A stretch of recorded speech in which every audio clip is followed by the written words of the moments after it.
Greg Goldberg had the perfect life.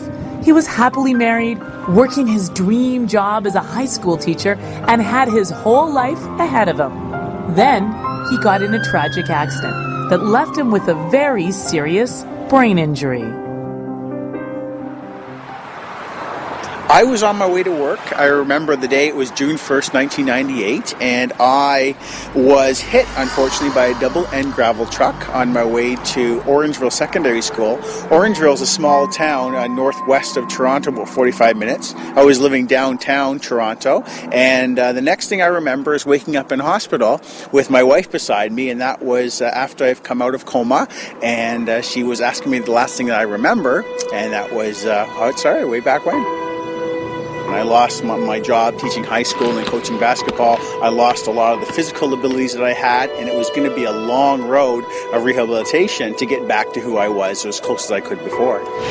My wife is a lovely person. I love her very, very much, and I always will. Unfortunately, 93% of head injuries, around that percentage, end in divorce or separation because I was not the person who she married.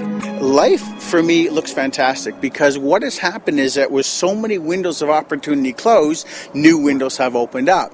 And I'm living a life that I always dreamt about. Of course, physically and cognitively things aren't the same, and I am on long-term disability, but I have to live within my limitations. So I'm 39 years old. I'm in bed by 10 o'clock every night. I'm up early. I have my afternoon naps because I know what I have to do to live a life of a head-injured survivor, and it's acceptance. And I love to scuba dive, and I like to do a lot of yoga. I like to do a lot of activities that are very quiet, and I get a lot of my peacefulness doing these type of things, and I find out who I am. I've learned a lot about myself through this injury, through my divorce, through my limitations, and I feel I'm much higher up the mountain than I ever would have been before the accident happened.